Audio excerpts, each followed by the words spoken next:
Maintenant, nous allons parler d'un hook, le hook usePassName. Le hook usePassName est un hook assez sympa qui est fourni par Next.js dans le cadre de la navigation et de la gestion des routes. Il va nous permettre d'obtenir le chemin, donc ce qu'on appelle le passname actuel de l'URL. Ça signifie qu'on va pouvoir savoir quelle page est actuellement affichée sans avoir à gérer un état de routage complexe. Donc pour ça, je vais commencer par importer mon hook, donc import use passname from next/navigation. Par contre, ce hook doit être rendu dans un composant avec un rendu côté client.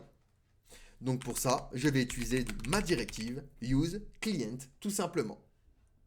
Et ici donc, je n'ai plus d'erreur, il affiche bien ma page. Maintenant, je vais récupérer le passname de la page actuelle en faisant un const passname est égal à usePassName. Et je vais pouvoir rendre par exemple ma navigation dynamique. Par exemple, afficher une couleur différente au lien dans lequel on se trouve. Pour ça, je vais me diriger directement dans la balise link. On va faire au premier, après on va coller. Je vais lui rajouter donc class name. Et dans class name, on va ouvrir nos accolades comme ceci. Et on va lui dire est-ce que passName est strictement égal à ma page d'accueil. Si c'est le cas, donc on fait une ternaire, tu vas mettre la couleur en texte blue 500. Sinon, par exemple, tu fais rien. Et donc ça, je le récupère et je vais le coller sur chaque link, chaque élément. Hop. Donc je reste appuyé sur Alt et je clique là où je veux éditer. Ça me permet d'éditer sur plusieurs endroits en même temps. Et donc à chaque fois, on précise.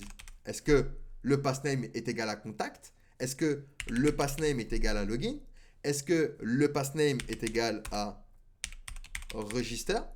Et ici, est-ce que le passname est égal à archive/webdesign? Maintenant ici, je suis sur la page d'accueil. Donc vous voyez, home est bien avec mon texte blue 500. Si je vais sur ma page contact, c'est le lien contact qui va avoir le texte blue 500. Et donc on peut utiliser ce hook, le hook usePassName, pour récupérer du coup l'URL et faire par exemple des navigations dynamiques comme ceci. Allez, posez-moi des questions si vous en avez, sinon nous pouvons passer à la suite.